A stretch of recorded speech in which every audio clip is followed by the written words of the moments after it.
name's Cara Silversmith and I am delighted to be joining Simona's Stories and Friends for some words of kindness this wintertide. I'd like to share with you a tale that I found when I was visiting the southern city of Faro in Portugal, and I came around a corner in this museum and there was this oil painting of a young boy wearing a fez and surrounded by boulders, and I thought, I wonder what the story is there. And in a panel to the side was written this folk tale. And I've walked with that story around the southwest corner of Portugal on the Rota Vincentina from the city of Lagos to Sines. And I'd like to share it with you now. Once upon a time, a long, long time ago, there was a drought that covered the southern half of Portugal. It hadn't rained for many, many months, and the people were hungry and the land was dry and bare. The soil turned to dust when you tried to work it, and the people were worried. Some of the youngsters had gone off to the cities, Lagos and Lisbon and further afield, to try and find work. Some had even taken to the seas, and people were worried about what would happen to the land without the people there. And into this landscape, there walked a young couple who had had to flee their own lands and were looking for somewhere safe to live, a community to be part of once more. And they were welcomed. They were welcomed into the area. People said that there was a ruin up the hill that they were welcome to take over and look at the lands round about for their nanny goat. And the couple were grateful and glad. And they soon rebuilt the one-roomed cottage with stone and turf. And in thanks, they went and they helped all their neighbours with as many jobs as they could. They helped to fetch water and rebuild fences and walls. They helped with the maintenance of the buildings. The woman began to weave what she could to help her neighbours out. And they were happy there.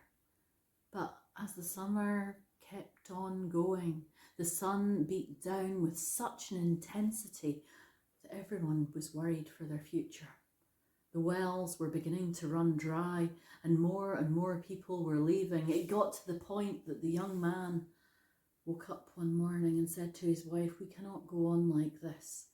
I am going to have to go to the city and find work, perhaps as a fisherman or at the port or somewhere, so that we can still eat and hold on to what we can and hope that the rains come soon."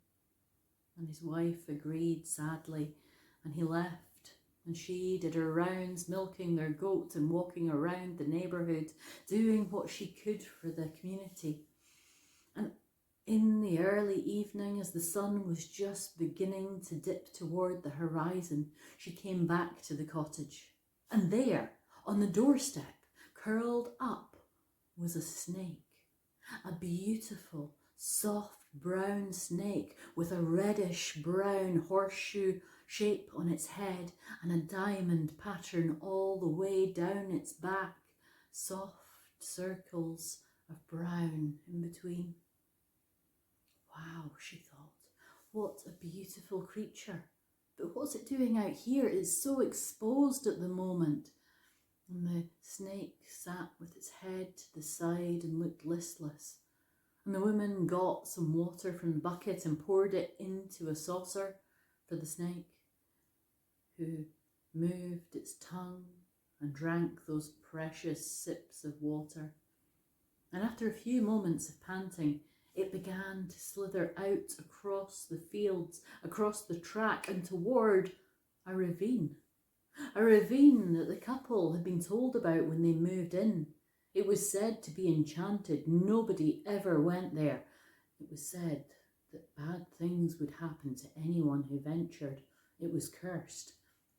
But the woman was curious now. Why was the snake heading for the ravine?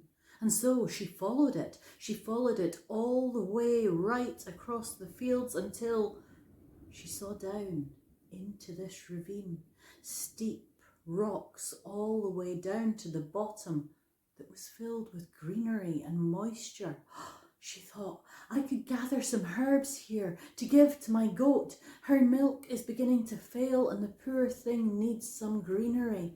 So she climbed down the path after the snake, picking her way between rocks until she got to the bottom. There she picked up her skirts and began to fill it with greenery. And then she looked around, wondering where the snake had gone. And there, in a small cave, just at the side of the ravine, stood a small boy. A small boy with dark brown skin and a fez on his head of brilliant red. And he smiled at her and he said, thank you, you have shown me such kindness. I was the snake and I was enchanted by a sorcerer a year or more ago, and I've been living here desperately trying to find things to eat and drink and somebody to show me kindness, to break the curse. And by giving me water, you've done just that. The woman couldn't quite believe what she was hearing. She stood in wonder. But the boy turned and went back into the cave and came out a moment later with a small leather pouch. And he handed it to the woman and said, here, take this treasure. Do not tell anyone about what you have seen for 3 months. Bury the bag somewhere, and if you cannot breathe a word of it, the treasure inside will all be yours. But what about you, said the woman. Do you have somewhere to stay? What about your family? You're welcome to come and stay at the cottage. But the boy shook his head and said, no, I have a family out there waiting for me. I'm going to go and find them. Please take this treasure and keep my secret for 3 months. And with that, he climbed back out of the ravine and disappeared off down toward the sea. And the woman went up back to her cottage and she buried the bag underneath her hearthstone. And when her husband came home a few weeks later, she didn't breathe a word of it to him. And as the year rolled around and the solstice happened, it was almost Christmas Eve, and the woman realised she counted up 5 times to make sure, yes, it had been 3 months. And on Christmas Eve, she woke her husband and said, husband, I have something to tell you. And she told him the story of the snake and the ravine and the enchantment that had been laid upon it and the bag that was under the hearth. And together they lifted the hearthstone and took out the leather bag. And inside were gold coins. They counted them out. There was enough for them and their future, and enough to give one to each of their neighbours to thank them in turn for their kindness. And that evening they went and visited their neighbours and passed on a gold coin.